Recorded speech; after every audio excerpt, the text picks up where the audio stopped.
Hey guys, welcome to Boxing Squared for boxing news and views from around the internet. And another heavyweight news and notes mashup video today, starting with Tyson Fury, Dillian Whyte, April the 23rd.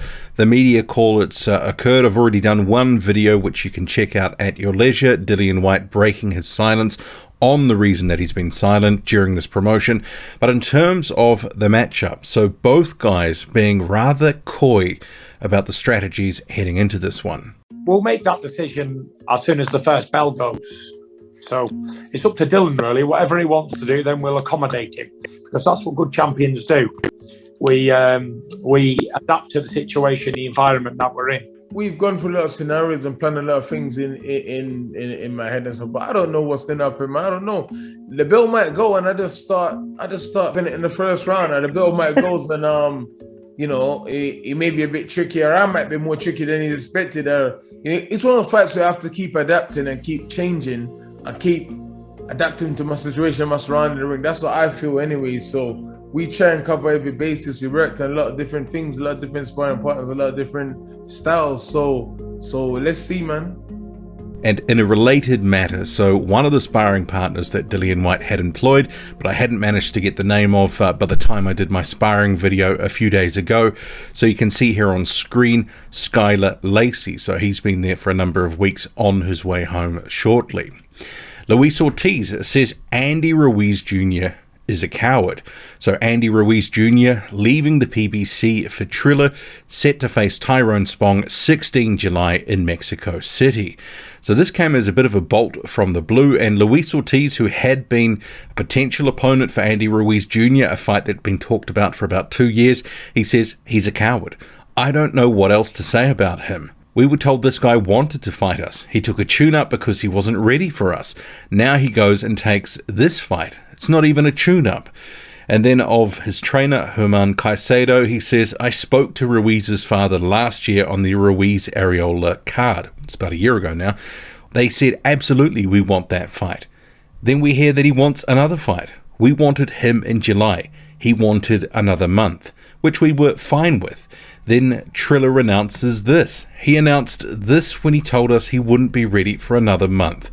Ruiz is full of shit. He just never wanted to fight us. And I guess based on just being on the outside looking in, it never really appeared that Andy Ruiz Jr. wanted this fight. He needed a tune-up. He didn't really sort of talk it up in public to any real extent. Didn't really call out Luis Ortiz and sort of try to goad him and build a rivalry. It didn't appear that he was that keen, just only ever lukewarm on it. And obviously he's gone a different direction. It's not to say he can't face Luis Ortiz down the line, but come on, Ortiz 43 rotting on the vine at this point. This was kind of last chance saloon really to make this fight, and probably to get any real money that exists in it, let's face it. The former heavyweight David Haye says that he expects Anthony Joshua to beat Alexander Usyk if he can use his physical attributes. So of that first fight, he says, I believe that Joshua was going to beat Usyk. I just thought physically he was too big, too imposing, punching too hard, and when they got in close he would just be able to rough him up. He did the polar opposite of all the things I thought he needed to do to win. I think he's going to do what he should have done in the first fight, and that's be the bigger man. Push the rules to the limit. You need to be warned by the referee for infringing some of the rules, and while doing that, do some damage inside. If he wins, he wins. But if he does the same thing again and tries to have a boxing match, he loses. But I don't think he's going to make the same mistake twice. The New Zealand heavyweight Sonny Bill Williams has accepted the call-out of Jake Paul, or should I say Jake Paul's mentioned Sonny Bill Williams as a potential future opponent. So Williams coming off a recent win, Jake Paul in a podcast said that he was on the hit list. And Sonny Bill Williams says, looks like I'm on the hit list. I'm not going to hate on this guy at all, as I respect what he's done. I also really respect his skill set as a boxer. But if he wants some, he can get it. Jake Paul, yours respectfully, your first loss. Not necessarily a fight that I expect would ever hear was potentially in the works. I'm not sure why Jake Paul would call out a 6'4" heavyweight. Sonny Bill Williams, even though he's looked limited earlier in his career, only recently came back to the ring, looked probably the best of his career training under Andy Lee recently in that win. So I think if he fought Jake Paul, he's probably going to knock him out. Too big, too strong, as they say. And sticking with boxing matters down under, so you've got Justis Huni, the Australian heavyweight champion, set to face Joe Goodall. This is a fight that was meant to happen earlier this year, now rescheduled and set for Wednesday, 15 June on Main Event TV, as reported by Ben Damon. So this was one that's been postponed, rescheduled. He was meant to fight actually next month on the Opetaia and Bradis card, but that was postponed. So not sure what's happening with his fight that was going to be on that one, which was meant to be against Keke Toa Latelli. So we shall see, but apparently the Goodall fight back on Huni back in June. So he's been out of the ring more than a year now. Good to see him back soon. Meanwhile, the Australian Lucas Brown is talking about a potential fight with Junior Fa, which he believes is set to be announced soon for the Kambosos undercard.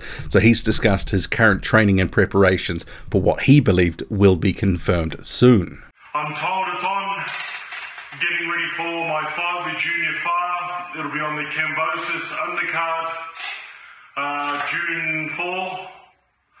Let's see if that's right. But yeah, this fight obviously is a big one for me on a big screen, on a big occasion, big moment for me. So going to be ready 100%. I'm not concerning myself with weight at this second. The two things I'm concerning myself with are fitness and my mind. As long as I'm mentally right, ready to go, ready to fire, ready to really sort of bring back the biff, I'll be good. Fit enough to go 10, 12 rounds, I'll be good. But my major concerns are my mind, my fitness. But other than that, is just keeping good, keeping right. My sparring is so important. So I'm organising and doing more sparring at the moment. The American gatekeeper Joey Dawejko has revealed on social media some of the trials and tribulations he has been through during the pandemic, revealing that about a year ago, I almost died from COVID, 8 days in the hospital, and a refusal to be put on a ventilator. Although I didn't recover fully, I still can't smell the best and still kind of feel side effects in my lungs and stuff. I'm glad I made it out. Never want to experience that again.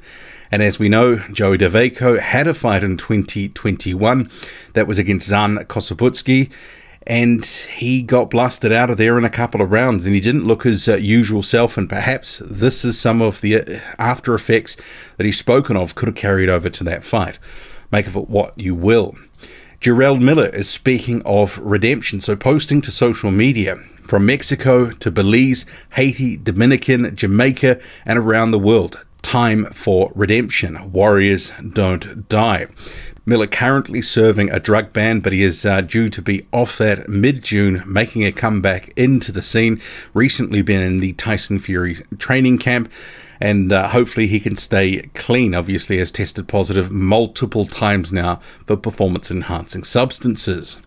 The British prospect Steve Robinson, who lost in his last fight in February against Shane Gill, says he's returning to the ring in May. He says, I'm more focused than ever. Little hiccup in Feb was a learning curve. Just another chapter in my story coming from absolutely nothing 7 years ago. The people I have behind me are an inspiration to the story. Deandre Savage, the Christopher Lovejoy managed prospect, has announced he's got a fight coming up in May, and that's going to be against the fellow prospect who's also 3-0, like Savage, Antonio Zepeda. So he says, it's official and I can't wait to fight this dude. My fight is in Vegas. We're not far from where we want to be. We're going up at Cinco de Mayo. Hope to see all my people there that really support me. Let's get to it. And rounding out this heavyweight news and notes mashup video, so top left of this poster here, Evgenios Lazaridis, the Greek gatekeeper, set to return to the ring 30th of April, and this just a few weeks after getting sparked out in one round by the Ukrainian Alexander Zarkozy. So this news announced by his management company, Fika Sport Management. What do you make of it all? Drop a comment loud and often, hit like, hit subscribe, follow me on Twitter, boxing_squared. I'm out.